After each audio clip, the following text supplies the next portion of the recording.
Olá amigos, Lucas de volta com mais um vídeo de astrologia e hoje eu vou ensinar para você a como definir os aspectos especiais do planeta Marte. Então, se você ficou curioso para aprender mais, venha comigo para o vídeo.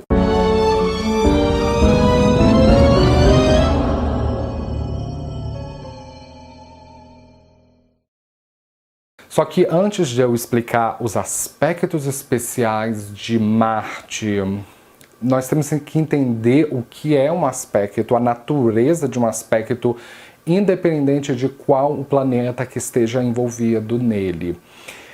O aspecto é uma conversa entre planetas, é uma conversação entre planetas, e dependendo do tipo dessa conversa, se é uma conversa amistosa, se é uma briga, se são insultos, existem vários tipos de conversa. Esse tipo de conversa é definido pela angulação, que então aspecto tem tudo a ver com a relação geométrica entre os planetas. Então imagina que o teu mapa astral é uma mesa redonda em que os planetas ocupam os assentos desta mesa e dependendo de onde eles sentarem, eles podem se olhar com facilidade e vão traçar conversa. Então tem tudo a ver com olhar. E na astrologia de Parashara, que é a astrologia que eu basicamente utilizo para a astrologia védica, o planeta Marte é que vai ter esses aspectos específicos. Existem duas outras tradições de astrologia védica que estudam aspectos. Uma delas é Jaimini e a outra Tajika, que é a astrologia iraniana, que é muito parecida com o modelo de se desenhar aspectos visto na astrologia ocidental.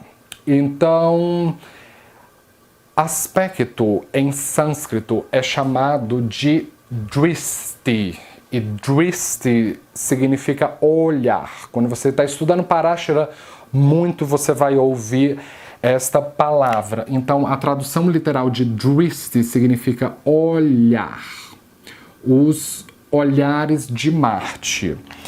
Só que Marte se enquadra na lista de exceções. Eu vou explicar primeiro os planetas que genericamente se aplicam a esta regra. Então, todos os planetas traçam algum tipo de aspecto, independente de ter um outro planeta naquela casa. Então, os planetas Sol, Lua, Mercúrio e Vênus são, de fato, os planetas que vão se comportar de maneira genérica.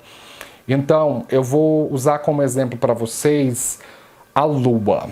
Vamos supor que este mapa aqui tem uma Lua na casa 6. O primeiro aspecto desta Lua vai ser o de terceira casa. Então, nós contamos 3 casas da posição da Lua, 1, 2, 3. Ela vai aspectar a casa 8 com 25% de força, ou 1/4. Para você que tem mais conhecimento de astrologia, principalmente você que vem da astrologia ocidental, este aspecto é conhecido como o sextil, porque a distância da casa 6 para a casa 8 são exatamente de 60 graus. Temos o aspecto de 10ª casa. Então, nós contamos 10 casas da posição da Lua, vai aspectar a casa 3, com 25% de força, ou 1/4. Tá certo?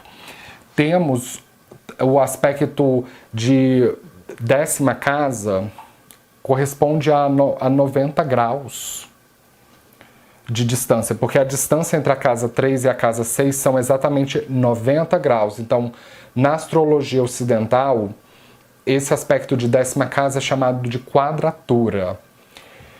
Em seguida, nós temos o aspecto de quinta casa e de nona casa, a partir da posição deste astro.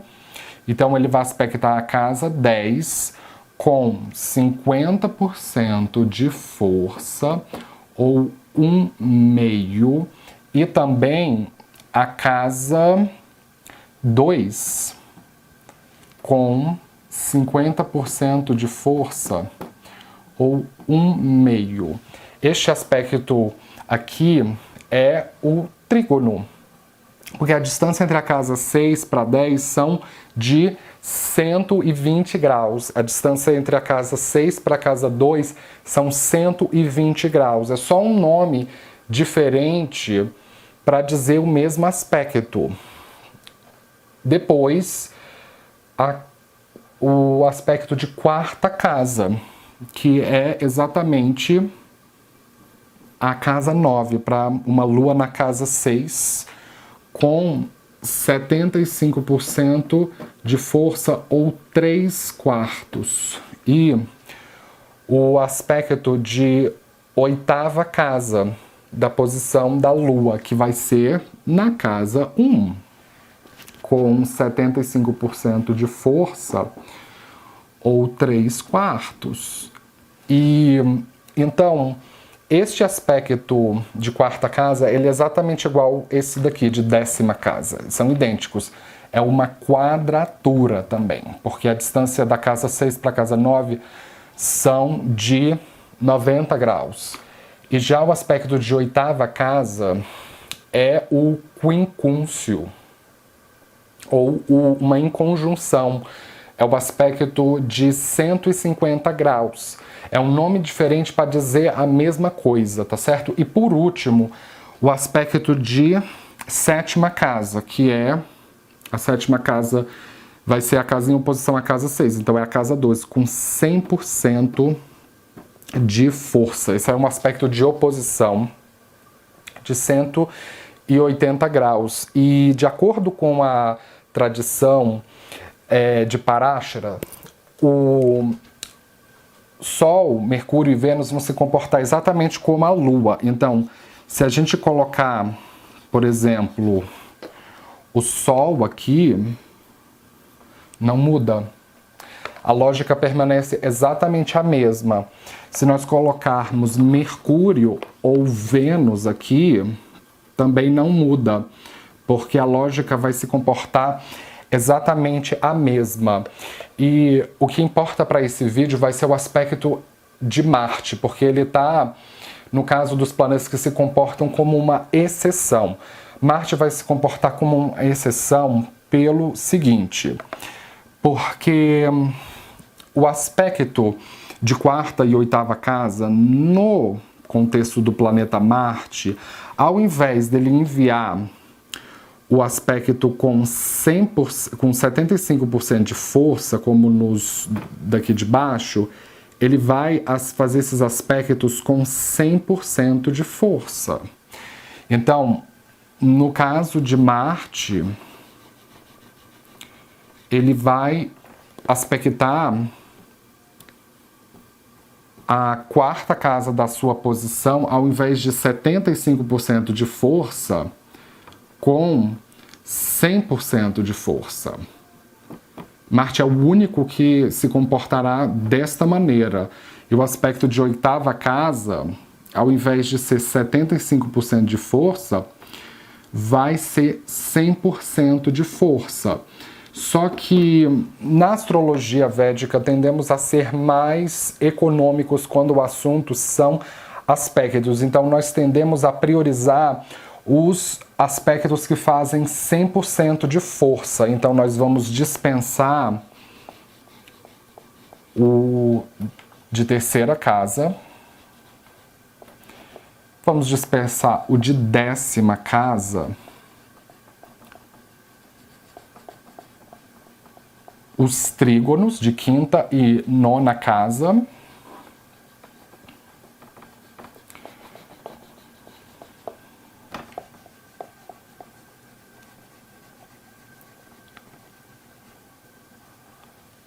e ficaremos só com um aspecto de quarta, sétima e de oitava casas. Então, esses aspectos serão fixos e independentemente de haver um planeta naquela casa que Marte está enviando o seu olhar, ou Drishti, independente de haver um planeta naquela casa, aquela casa vai receber um aspecto. Então, para a gente entender estes aspectos especiais de Marte, nós precisamos entender o que Marte significa essencialmente.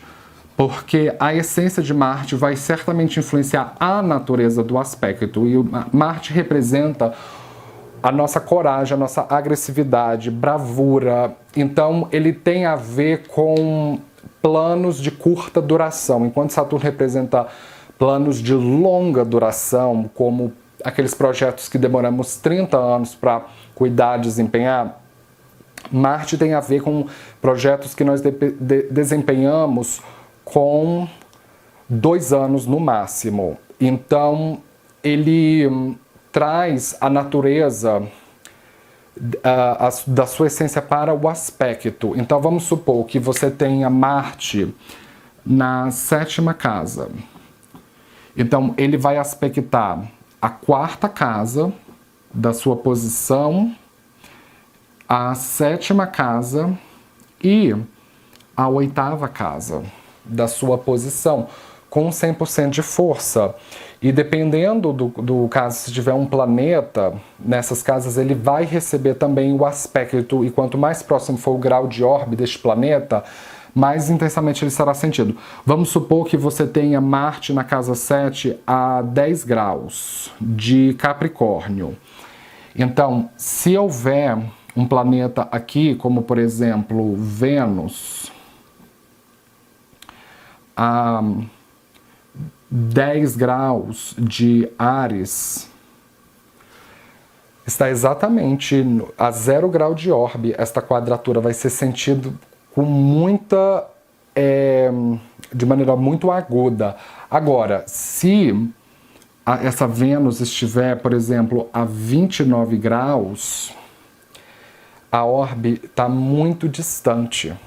Não vai ser sentida com tanta intensidade. Então, quanto mais próximo for a orbe, mais ela vai ser sentida. A mesma coisa vale para a conjunção de Marte. Então, vamos supor que você tenha o Marte a 1 grau de Capricórnio e você tenha a Lua a 5 graus de Capricórnio.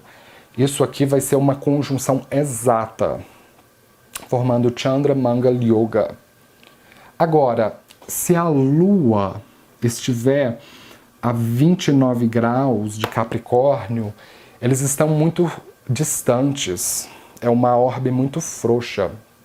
Então, um não vai sentir a energia do outro. Planetas que estão na mesma casa, mas muito distantes em orbe, significa que eles estão no mesmo prédio, só que em andares diferentes. Agora, quando eles estão numa orbe muito próxima, como no outro caso aqui, é como se eles estivessem no mesmo apartamento, no mesmo cômodo. Então, isso vai ser sentido com perfeição.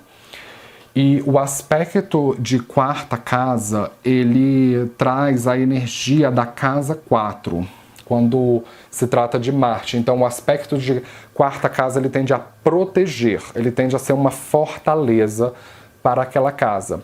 E já o aspecto de 8ª casa de Marte, ele vai ser um aspecto que ele traz a energia de Plutão.